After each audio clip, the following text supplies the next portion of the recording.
Indonesia Ah, dengan Turki misalnya itu sudah bergerak beyond the traditional buyer and seller. Udah nggak gitu lagi, udah lebih lu dari jual, itu. gua beli, selesai. Iya. Enggak. Udah Tapi lebih dari udah itu.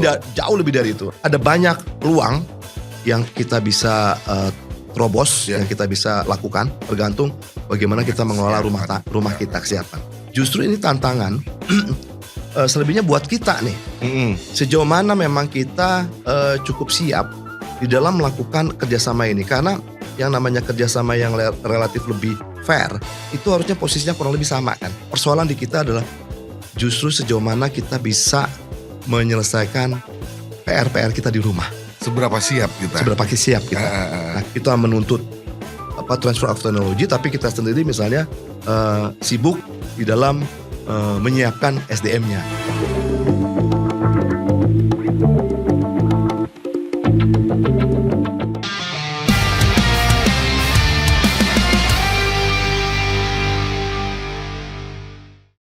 Oke, assalamualaikum warahmatullahi wabarakatuh. Apa kabar Sobat Armory? Kembali ketemu lagi bersama kami dalam program Armory Talks. Seperti biasa dalam program ini kita akan ajak Anda dimanapun berada untuk mengikuti obrolan dan perbincangan kami seputar geopolitik dunia. Nah, bagaimana dengan pekan ini? Pekan ini kami mengangkat terkait isu kerjasama pertahanan Turki dan Indonesia itu akan dibawa kemana? Sejauh mana gitu ya. Nah, Sobat Armory seperti kita ketahui Indonesia belakangan ini gencar ya dalam melakukan pembelian alutsista dari Turki gitu, mulai dari kapal perang hingga pesawat kan gitu ya. Nah, industri pertahanan Indonesia juga menjalin kerjasama dengan industri pertahanan Turki dalam hal ini terkait produksi alutsista. Mulai dari tank, medium, harimau hingga drone gitu. Nah, kebetulan belum lama ini juga baru-baru ini senior kami Profesor Anak Agung Banyu Perwita yang biasa kami sapa beliau dengan Prof Banyu itu baru kembali dari Turki, Sobat Armory. Kita langsung aja sapa beliau yang udah ada di tengah-tengah kita. Halo Prof. Halo, apa kabar? Apa Terima kasih kabar? nih, selamat pagi ya. Baik. Terima kasih diundang kembali di Armory Talk. Ketemu lagi kita kondang, yang makin kondang nih. Biasanya kita lewat Zoom, kali ini kita langsung ketemu di studio nih Prof. Senang banget bisa muncul secara face to face ya, nggak lewat Zoom. Makasih banyak Prof, udah Sama-sama, mau meluangkan waktu ya hadir di studio kami gitu. Gimana Prof? Kemarin kami dengar baru pulang dari Turki nih. Oke. Dalam rangka apa ke Turki Prof? Oke, jadi kebetulan Kementerian Luar Negeri Indonesia bersama Kementerian Luar Negeri Turki itu memiliki acara dalam rangka memperingati 75 tahun hubungan bilateral Indonesia Turki. 75 tahun. Salah satu rangkaian acara itu mereka melakukan atau menyelenggarakan sebuah acara yang namanya Policy Analysis Dialogue, PAD. Nah, Policy Analysis Dialogue itu dalam kerangka besarnya itu adalah Indonesia Turki Partnership Forum. Jadi ternyata kita sudah 75 tahun punya hubungan diplomatik dan terus berkembang ya, apalagi hari ini dan ke depan. Jadi pada acara kemarin itu ada banyak pembicara yang muncul dari kedua negara dan pembicara top-top Turki juga, maksudnya profesor, akademisi, analis kebijakan pertahanan dan luar negeri. Jadi kami bertukar pandangan sambil juga melakukan dalam tanda kutip melihat perkembangan global dan regional. Kemudian tentunya muara dari semua itu adalah arah ke depan, tren ya kecenderungan hubungan kita dengan dengan Turki. Nah, hubungan itu tentu banyak sekali. Jadi kita menggunakan istilahnya adalah multi issues, multi directions, termasuk juga multi track diplomacy. Nah, kebetulan saya terlibat di dalam 1.5 track diplomacy, jadi diplomasi 1,5 itu antara keterlibatan para pembuat kebijakan, para pelaku kebijakan luar negeri dan pertahanan, termasuk juga dari kalangan akademisi. Sangat menarik pembicaraan di situ karena juga di cover oleh media nasional Turki.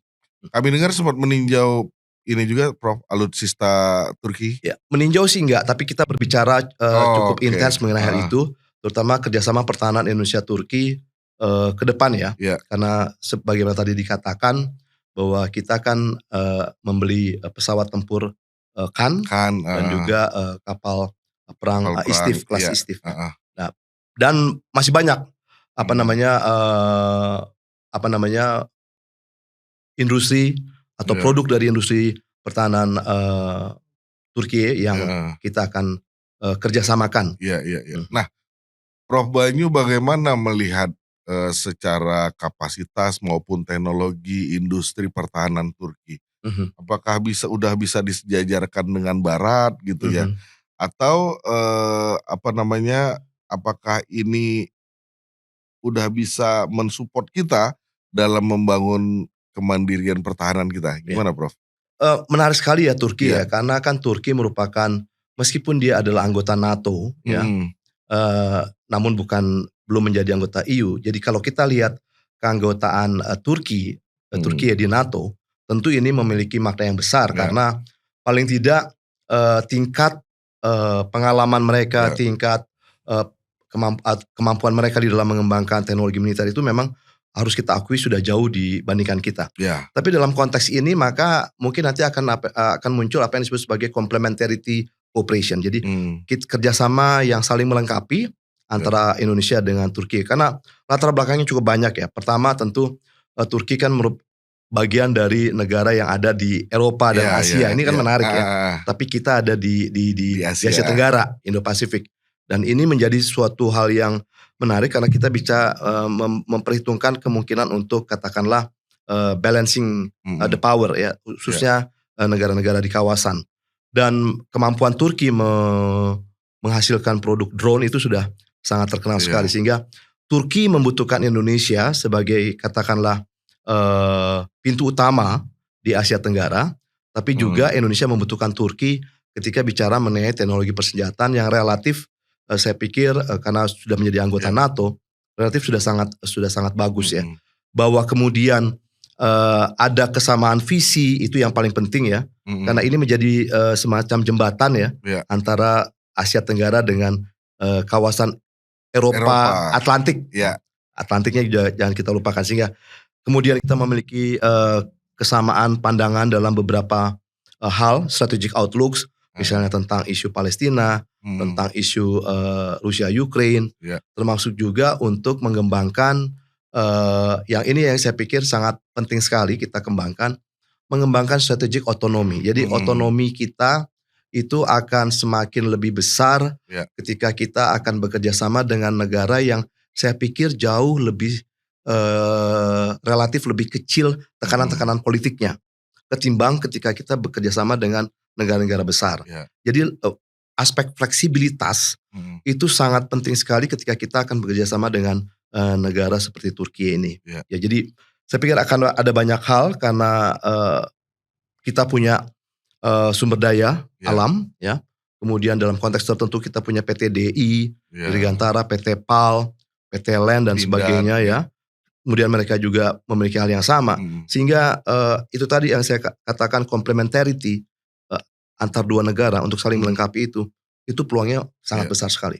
Nah Prof bicara Turki ini kan sebenarnya kalau kita lihat dengan Indonesia ini sama-sama negara yang boleh dibilang sedang berkembang ya Prof. Mhm. Ya negara yang sama-sama sedang berkembang gitu. Nah bicara industri pertahanan, kolaborasi yang kita bangun nih dengan Turki, sebenarnya, menurut kacamata Prof ini sesuatu yang strategis atau cuma sekedar pragmatis?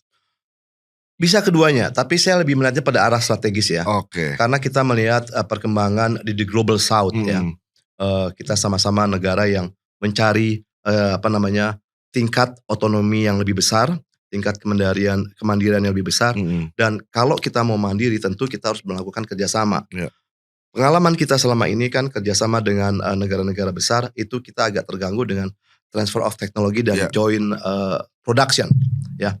Nah dengan Turki mereka membuka kesempatan untuk apa namanya transfer of technology secara lebih mhm, luas dan juga untuk joint production. Saya pikir ini dua kata, dua istilah yang penting sekali kita perhatikan sebagai sama-sama negara berkembang dan sama-sama negara katakanlah dalam konteks kerjasama selatan-selatan. Ya. Nah, ini penting kita lakukan bukan sekadar untuk melakukannya dalam konteks pragmatis, tapi strategisnya adalah ketika bicara mengenai bagaimana konteks persaingan global dewasa ini.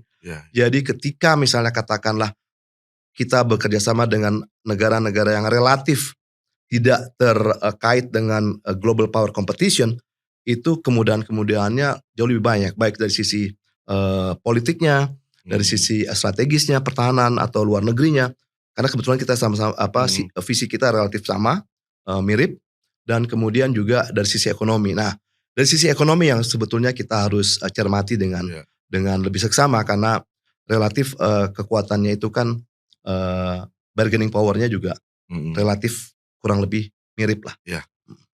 Prof Banyu tadi sempat menyinggung ada transfer knowledge ya, transfer teknologi gitu ya. Nah ini kan yang kerjasama yang paling menonjol belakangan ini kalau kita lihat kan itu terkait pengembangan tank medium Harimau serta pesawat tempur kan. Nah pertanyaannya berdasarkan pengamatan Prof Banyu, apalagi kemarin sempat berkunjung ke Turki gitu ya. Bagaimana kesiapan Turki terkait proses transfer knowledge ini, transfer teknologi ini gitu, secara nyata? Apakah ini sekedar teori, sebenarnya teori semata yang sebenarnya tujuan utamanya adalah menjual produk gitu kan. Jadi cuma dibalut dengan casing, transfer knowledge, transfer teknologi gitu. Gimana Prof? Menurut penilaian saya sebetulnya mereka dalam tanda kutip itu jauh lebih ikhlas ya. Gitu ya. Jauh lebih terbuka. Tadi saya menggunakan istilah flexibility ya. Jadi fleksibilitas Turki itu jauh lebih besar dibandingkan negara-negara besar lainnya. Misalnya saja contoh yang sudah disebutkan tadi Harimau tank itu kan justru menunjukkan bahwa kita sudah melakukan joint co-production yang bagus ya. Terutama juga kemudian dengan drone dan nanti ketika Indonesia membeli kapal perang Istif, tinggal justru yang kita harus siapkan adalah seberapa jauh kita cukup siap untuk menerima transfer of technology tadi ya, kerjasama tadi. Jadi misalnya bagaimana kita menyiapkan infrastruktur dan terutama sumber daya manusia di PT PAL, di PT DI, ketika nanti kita ada misalnya KAN, kemudian juga drone dengan PT DI, kemudian radar dengan PT LAN dan sebagainya dan sebagainya. Jadi intinya adalah justru ini tantangan selebihnya buat kita nih.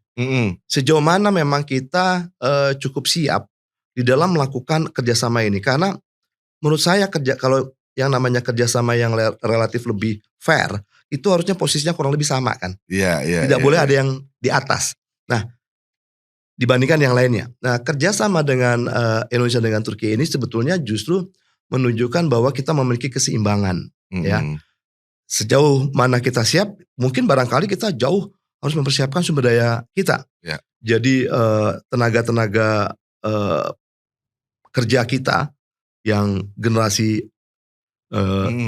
Gen Z ya, itu lebih siap nanti untuk melakukan misalnya saja studi di Turki, beasiswa banyak sekali kan juga untuk teknologi, elektronik, radar sistem, marketing dan bahkan terkait juga dengan ilmu sosial dikaitkan dengan diplomasi pertahanan misalnya.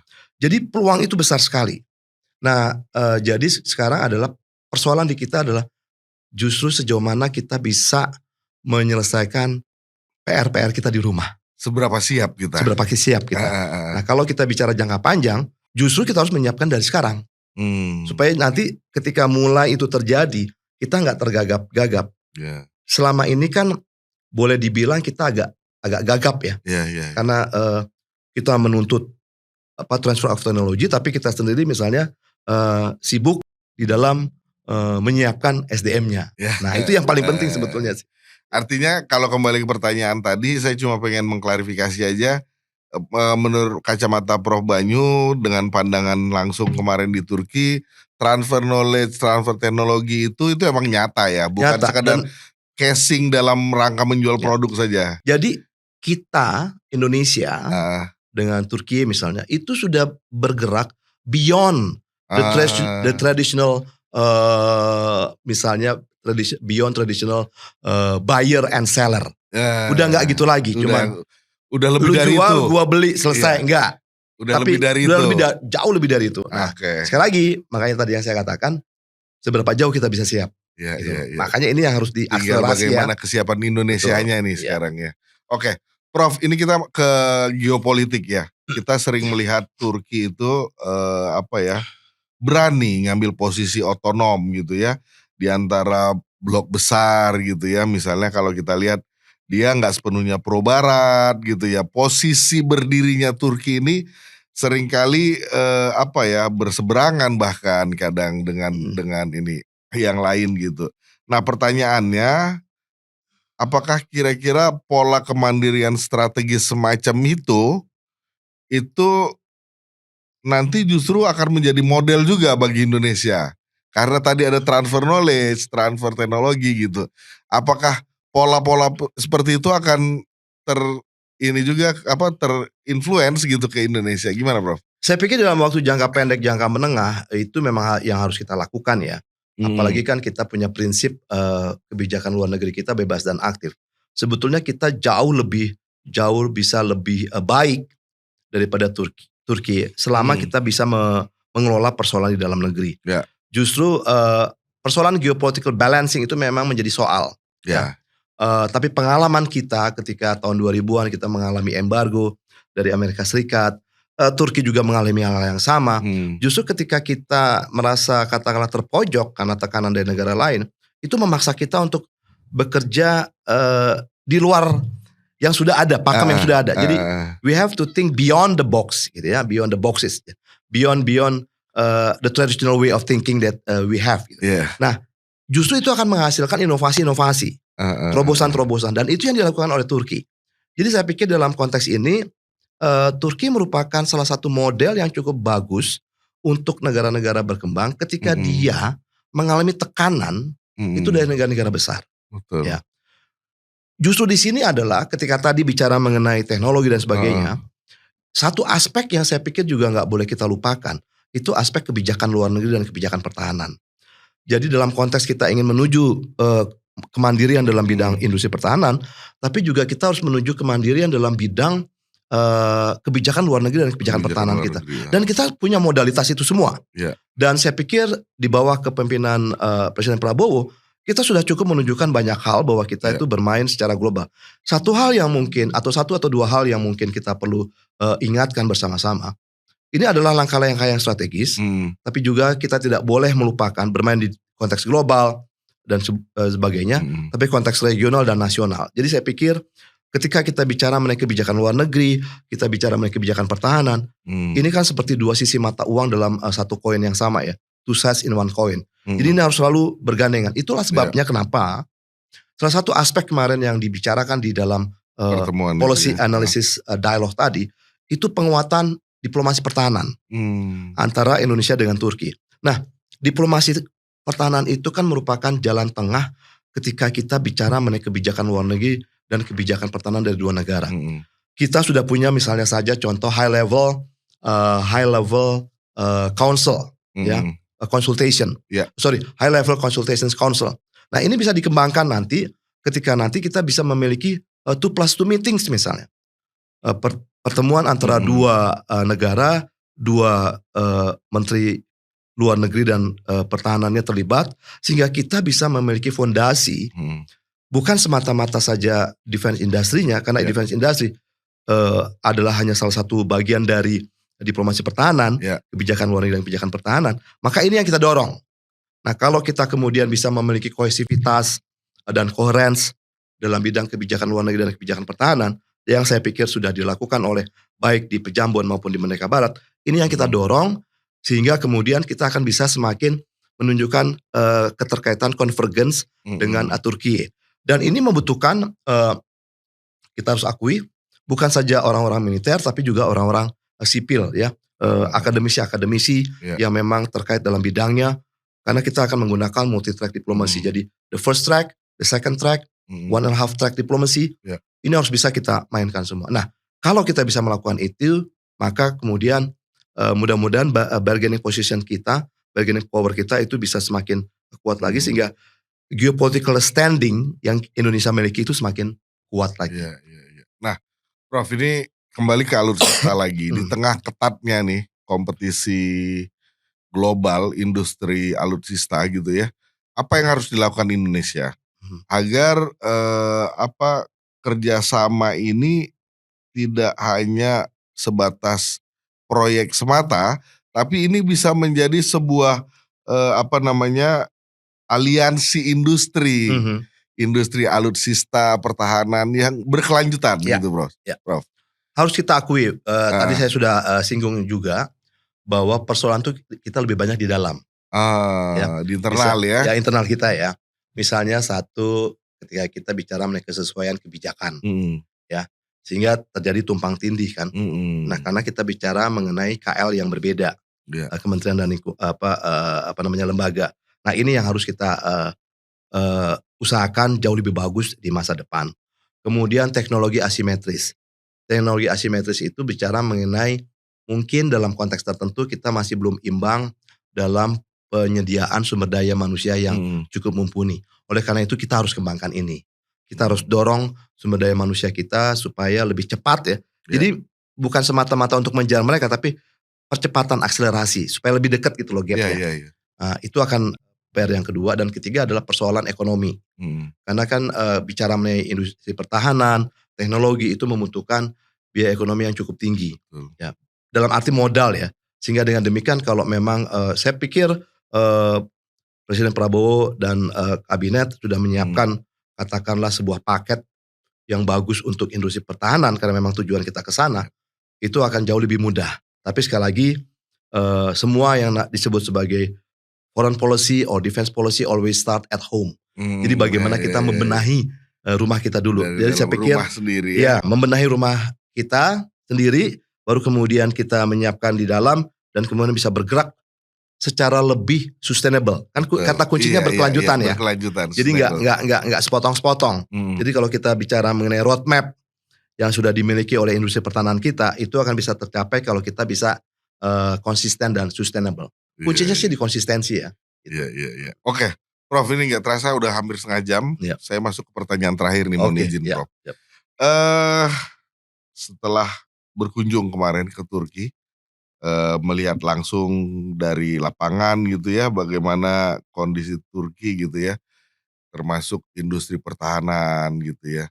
Bagaimana Prof Banyu ngelihat prospek jangka panjang hubungan pertahanan antara Indonesia dan Turki, apakah bisa berkembang menjadi kemitraan yang strategis, atau sementara kayak tadi Prof bilang, ini hanya untuk pembelajaran buat kita di Indonesia. Gimana Prof?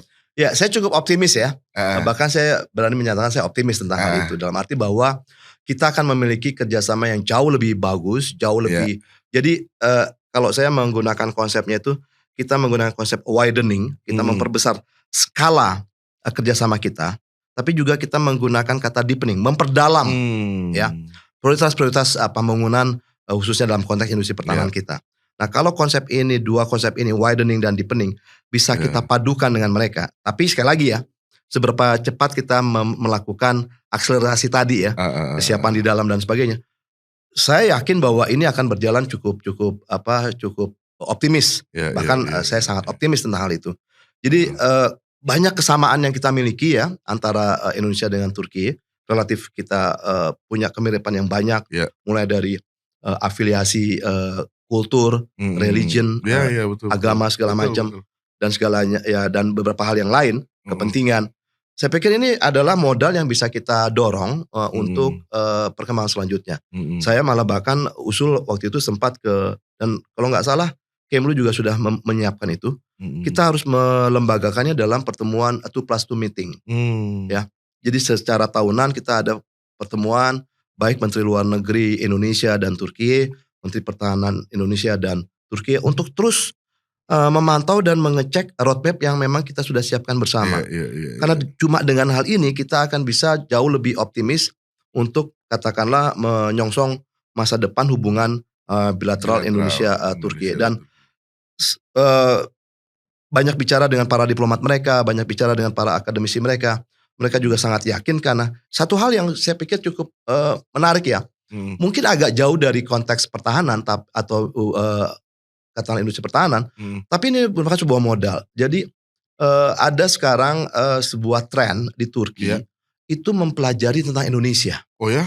Bahasa Indonesia. Bahasa. Bahkan saya bertemu dengan seorang profesor di Turki itu yang sudah jago sekali bahasa Indonesianya. Karena kebetulan dia mengambil S3-nya di UGM di Yogyakarta.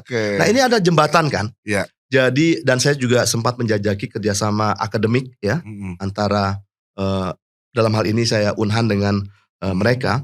Jadi ini adalah upaya untuk bukan saja mendekatkan kultural, tapi kalau kita berpikir jauh lebih panjang ke depan, ini dalam konteks yang strategis, ya. Karena saya dan profesor yang tadi saya berjumpa tadi, itu juga spesialisasinya adalah kebijakan luar negeri dan pertahanan. Jadi ada banyak katakanlah peluang yang kita bisa terobos, yang kita bisa lakukan. Tapi sekali lagi, ini tergantung kita sekarang, ya. Tergantung bagaimana kita mengelola rumah kita, kesiapan. Kalau itu saya pikir bisa dilakukan, karena saya salah satu hal yang saya ingat dari prioritas program Presiden Pak Prabowo itu adalah memperkuat pertahanan Indonesia dan menciptakan hubungan internasional yang sifatnya konstruktif. Nah ini ada di salah satu program prioritasnya Presiden Pak Prabowo. Dan saya pikir dengan program ini, kalau kita semua bisa menerjemahkannya dalam hal-hal yang jauh lebih konkret, saya pikir saya optimis bukan saja dengan Turki, tapi juga dengan negara lain. Tapi khususnya dengan Turki, peluang kita sangat besar sekali. Ini justru potensi yang harus kita raih nih ke depan. Jangan disia-siakan. Betul sekali. Betul sekali. Oke, Prof Banyu, terima kasih banyak udah mau sharing, udah mau berbagi di kami, khususnya di program Armory Talk. Kami tahu Prof Banyu juga mitra kami di Armory Reborn gitu ya. Mudah-mudahan gak kapok. Nanti lain waktu kita ngobrol-ngobrol lagi. Kapok, mudah-mudahan malah bermanfaat buat semuanya. Amin, siap. Ya. Dan Armory bisa maju terus. Apakah di Armory Talk atau di program lain, mudah-mudahan nanti kita bisa ngobrol dengan senang hati. Sehat terus Prof, semangat terus. Terima kasih banyak, siap. Bang Darwin. Ya. Oke, Sobat Armory, itu tadi bincang-bincang kami dengan Prof Banyu, guru besar hubungan internasional, ilmu hubungan internasional dari Universitas Pertahanan RI. Tadi Sobat Armory, kalau di awal judulnya sejauh mana gitu ya hubungan bilateral antara Turki dan Indonesia, Prof Banyu sudah menjelaskan, beliau optimis dan sudah melihat juga langsung, tidak hanya dalam hubungan industri alutsista, industri pertahanan, tapi juga hubungan bilateral, geopolitik kedua negara antara Indonesia dan Turki. Kita lihat bagaimana kesiapan pemerintah kita, mudah-mudahan bisa dibarengi dengan semuanya sehingga ini menjadi sesuatu yang strategis dan berkelanjutan seperti yang Prof Banyu sampaikan tadi. Oke Sobat Armory, saksikan terus program-program kami di channel YouTube Armory Reborn. Tentunya kami akan terus mengupdate informasi seputar alutsista dan geopolitik dunia. Terima kasih. Assalamualaikum warahmatullahi wabarakatuh.